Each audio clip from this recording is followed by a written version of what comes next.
Fala galera, beleza? Sejam bem-vindos ao Café com Leite Nerd. Quando a gente abre o mangá da Berserk pela primeira vez, já começamos vendo uma cena bem peculiar, onde o Guts está no meio de um ato libidinoso com uma pessoa que de repente se torna um monstro horroroso. Então, ele elimina esse monstro. Isso acontece no capítulo 1. Então logo a gente conclui que essa demônia aí foi o primeiro apóstolo ou apóstola que o Guts matou, certo? Mas a verdade é que não. A verdade é que essa não foi a primeira apóstola que o Kentaro Miura fez o Guts eliminar. E nesse vídeo eu vou contar pra vocês tudo sobre o primeiro apóstolo que apareceu em Berserk. Pega a sua xícara de café com leite e bora pro vídeo.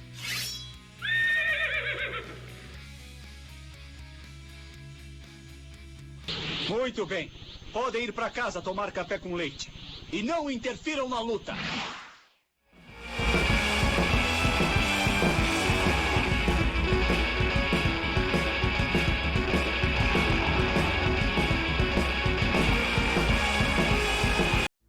A história que eu vou contar pra vocês agora é a versão protótipo de Berserk. E esse capítulo, apesar de não ser canônico, é com certeza o capítulo mais importante de Berserk, porque foi graças a esse capítulo que a obra Berserk foi aceita para publicação. Então se você é um fã de Berserk, dê bastante valor para esse capítulo aí. Bem, o capítulo começa com o Guts no meio de um monte de esqueletos empalados, uma visão bastante tenebrosa. E aqui vocês já podem ver que o Guts tinha uma aparência e uma personalidade um pouco diferente da que nós vemos na obra original.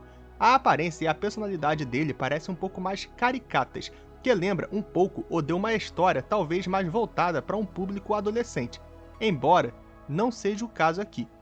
O Guts é chamado a atenção para algo que está acontecendo perto dali, e o que está acontecendo é que uma menina que estava viajando teve a sua carroça atacada por bandidos que querem fazer uns negócios com ela. Como vocês podem ver, a aparência dessa menina com certeza foi usada depois para criar dois personagens que apareceram no arco Espadachim Negro, que são o Griffith e a Theresia.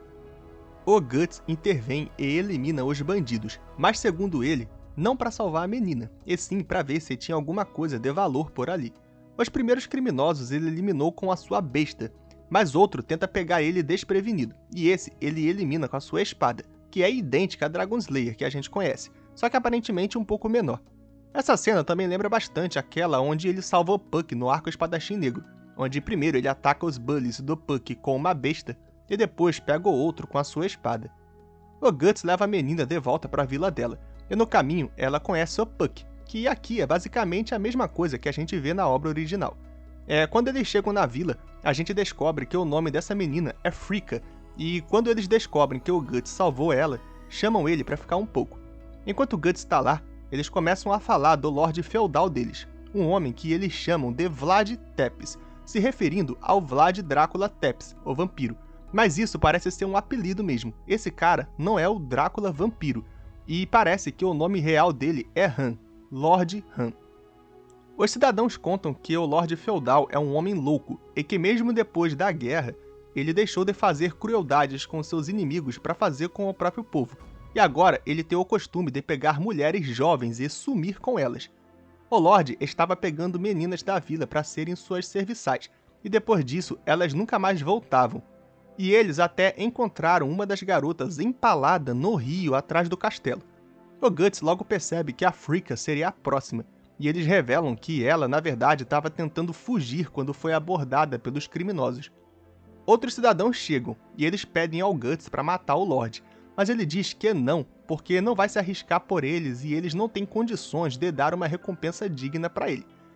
Aí, uma velha, que é a avó da menina que foi encontrada, implora pro Guts vingar a neta dela, mas mesmo assim ele diz que não, e que não é um cavalheiro generoso. Apesar do Guts bancar o toscão, a Frika ainda trata ele muito bem, e pede uma lembrança dele.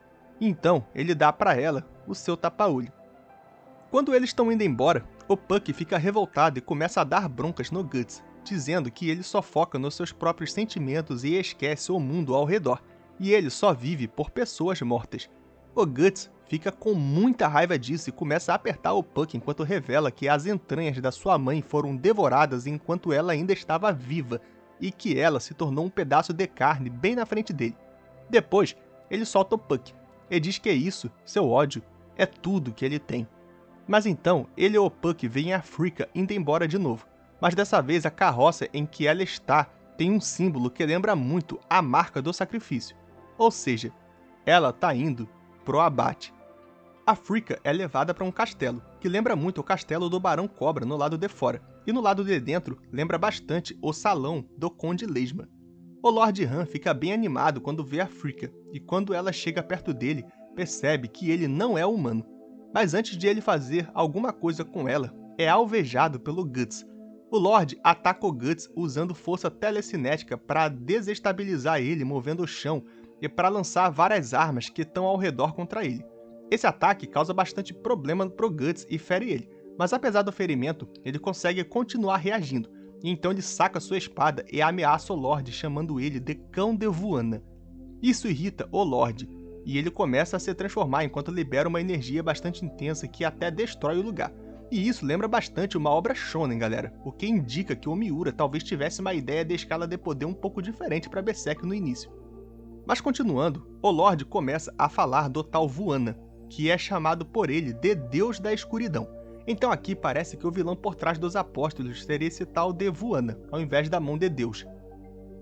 Depois de transformado, o Lord Han fica com essa aparência aí, que por enquanto eu não tô me lembrando de ter aparecido depois, mas me parece familiar. Se vocês viram algum outro apóstolo com essa aparência aí no mangá original, fale aí nos comentários para me ajudar a lembrar, por favor. Bom, o Guts é atacado pelo pseudo Vlad Tepes e tenta um contra-ataque direto, mas é capturado por ele. Mas ele usa o seu canhão para desestabilizar o monstro e depois dá o golpe final com a sua espada. Depois é revelado no peito dele a marca do tal Vuana, que é a pseudo-marca do sacrifício. O Puck vê o rosto monstruoso de ódio do Guts e fica com bastante medo. No fim, a Fricka fica em paz com a sua família na vila, e o Guts vai embora com o Puck, que fica meio pensativo sobre o lado sombrio que ele viu do Guts no fim da luta contra o apóstolo.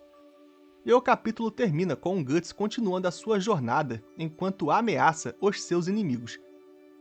E essa é a história do capítulo protótipo de Berserk. Como vocês podem ver, essa one-shot é bastante próxima do que a história original de Berserk se tornou, com só algumas mudanças, como por exemplo o Guts não ter tapa-olho, alguns equipamentos serem um pouco diferentes e etc. Também tem algumas mudanças no passado do Guts, e aqui ele viu a própria mãe ser eliminada pelos apóstolos, ao invés de ter perdido ela por doença. E talvez aqui a ideia do Bando do Falcão ainda não existisse, já que ele não cita outros companheiros mortos. Mas apesar dessas mudanças, todo o núcleo da história inicial de Berserk está aí, como a relação do Puck e do Guts, a personalidade do Guts que não teve tanta alteração, apesar de aqui ele ter uma personalidade um pouco mais aberta e extrovertida do que no original. Também tem aquele esquema da jornada episódica que tinha no início, o esquema do armamento, o estilo de lutar, enfim, todos os elementos principais estão aí. E também, a gente pode ver que o Miura usou muitos elementos dessa one-shot no mangá original, especialmente no arco Espadachim Negro. Eu só gostaria de ter visto o Guts enfrentando esse apóstolo em alguma altura da história original. Eu gostei bastante do estilo de luta dele, usando telecinese e etc. Acho que é bem diferente do que a gente viu até então na história original. Mas enfim, dando uma visão geral, eu achei essa história muito legal para uma one-shot protótipo, mas acho que basicamente todas as mudanças que o Miura fez entre essa história e o mangá original foram bem-vindas, como na aparência do Guts, nas armas e etc. Realmente, Berserk evoluiu para melhor, desde a sua primeira versão para a versão original. E era isso que eu queria falar sobre a versão protótipo de Berserk, galera. Fale aí nos comentários o que vocês acharam dessa história e se já conheciam ela. E digam também se vocês curtiram esses primeiros personagens criados pelo Miura, como a Fricka e o primeiro apóstolo. Deixe um like para ajudar no engajamento do vídeo, compartilhem o vídeo com os seus amigos fãs de Berserk e se inscrevam no canal se ainda não forem inscritos. Até a próxima, galera!